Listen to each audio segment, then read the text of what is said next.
So plans for today. I'm just walking up to the language school now. Oh wait, hang on, my headphones. So plans for today. I'm just walking up to the language school now. I'm gonna have my first lesson there, and then go to the supermarket, and I'm gonna try just buy some more food things. I had my honey cakes and bananas for breakfast, and that was really nice. But I'm gonna get some more mealy things. So Carl has recommended oatmeal and stuff to me. Apparently it's a really good place you can buy it. That's why I found it. Hang on, just quickly. I really like these signs. I don't really know what they're. I just like them. I just enjoy it. They always give me a smile. They always make me smile. They don't give me a smile. But yeah. So plans to go to the supermarket, pick up a rice steamer on Franny's recommendation, because apparently then you can cook a lot of dim sum yourself at home, and also just sort of go around and pick up all the stuff that Kyle recommended. Carl. Sorry, I was told his name was Kyle by Yin. Apparently it's not. It's Carl. So whoops. But yeah. So the plans to basically buy all the edible food he recommended. And then Franny's also told me there is elusive Western supermarkets around here. So yeah, that would definitely be nice to find, because we've got a toaster in the room, but yeah, nowhere seems to sell toast, or at least bread. So definitely keeping my eyes out for one of those. The street I'm walking down here is just one that Carl recommended to me, just being kind of parallel to the main road. But I've been told it's got some good noodle places and good tea places, which I'll definitely give. Sorry, I'm just scanning area. Which I'll definitely go to at some point. I didn't plan this episode, so the things mentioned don't coherently flow into each other. Neither do any of the vlogs after this, apart from the one that takes place on a bus. So here's some Chinese people walking to get your mind used to that fact.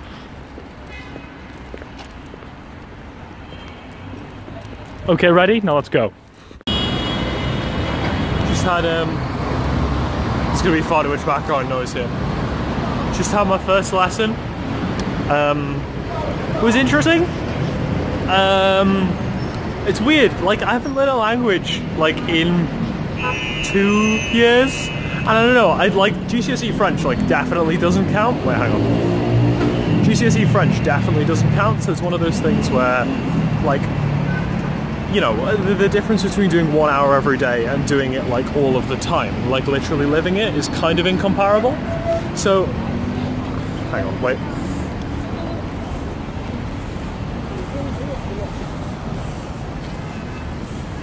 Sorry, I just have to navigate.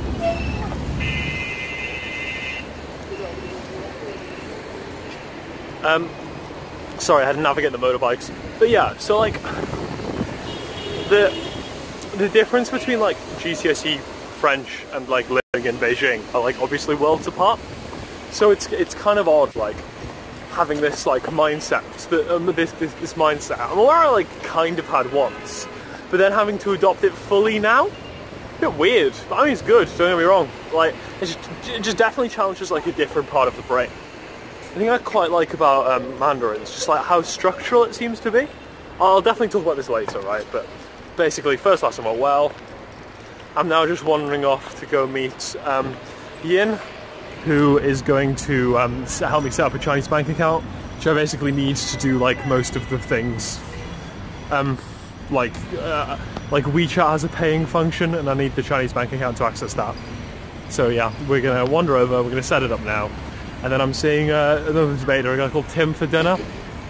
It's this Mexican place. That's all I know. They do 2-for-1 burritos today, and that's basically it.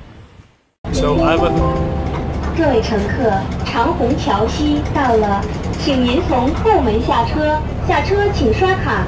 You're arriving at 长虹桥西。 So I had my first day at the language school today. I thought it would probably be more interesting than another vlog. Just me kind of just chatting through what I thought of Mandarin, or a first impression sort of thing. And those who are really after the vlog can kind of just look out at this bit of window here, and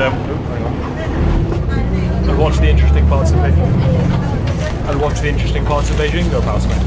So I'm off to the bus I'm on 车 currently. 辆起步，请扶稳坐好。刚上车的乘客请往里走，没卡乘客请投币。前方到站是工人体育场。The next stop is 工人体育场。 So the bus I'm on currently is to go see a friend called Tim. We're going to go to this Mexican place for dinner. Sounds really nice. So that's where I'm going. And so thoughts about Mandarin, right? So what's quite interesting about Mandarin as a language, like to those who know things about language, is two things. So first, none of the verbs seem to be conjugated. So to say the sentence like, I probably should have planned this in advance and came up with examples, but to say the sentence like, he walks, I walk, she walks, or I go, or like I have, he has, she has. Like in French, that's je vais, tu as, on a, elle a, nous avons, nous, vous avez, ils sont, elles sont. Like, so the have bit, like depending on how you're referring to it, has like a different conjugation. In Mandarin, that's not the case. It's the same as English, right? It's just like I have, you have, he has, she has. But it's kind of like even more formulaic than that, in that you use the symbol for like the person you're talking about, so he, and then you use the symbol for the verb, so to have. So you could be like wu, she, ying, which is basically like almost like. So yeah, you can like essentially you always have the same verb, and what you change is what comes before it, which is like the he, she, who, what. And like the really cool like byproduct of this is the fact that verb tenses aren't the thing. So everything like so if you think like the I have example, right? Like a really common verb conjugation in English. Let's say I used to have something, like. That's saying like that's past imperfect because I no longer have it. Or conversely, there's like past perfect, which is like, oh, I had this, right? So there, the have is changing every time. There's more stuff going on there, but that's not how Mandarin works. Like in Mandarin, it's not. You don't change the verb. The verb like so, the verb always stays the same. I asked like. When I was chatting to Panchi 2 days ago, I was like, oh, well, how does this work then? Like, how do you express things being in the past? And he was just kind of like, oh, it's adjectives. So I imagine I'm going to learn that in due time. But yeah. Second cool thing about Mandarin is tonal, right? So language has 5 tones. So one of them you say like this, one of them you say like this, one of them you say like this, one of them you say like this, and then the others kind of just also flat but lower. So the reason that makes it interesting, right, is because of like, it's because of like the similarities between words. So the word for and the word death are only 1 tone apart. So like, hang on, let me. Wait. 各位乘客，工人体育场到了，请您从后门下车，下车请刷卡。We are arriving at 工人体育场。 Nah, not me. We're good. So the word for for is si, which is like si going down. But if you were to be like si going up, like no, that was probably a bad example because I'm not very practiced at this and I'm on a loud bus. But that's the word for death. So those 2 words rhyme, right? Kind of. And they're also like really interchangeable, which is why 4 is like a really unlucky number in Mandarin. Like the reason I bring this up is like the second interesting thing. 车辆起步，请扶稳坐好。刚上车的乘客请往里走，没卡乘客请投币。前方到站是幸福山村。The next stop is 幸福山村。 Also not me. So the reason I bring this up is that my phone number, because when I got a SIM card here, I had to also pick a phone number, and my phone number ended with a 4. So well, basically they let you choose the phone number, and the guy who was showing me around was like, oh yeah, by the way, if you choose a phone number that has a 4 on it, you get an extra gigabytes data a month. And I was like, oh, why is this? And apparently 4 is just a really unlucky number.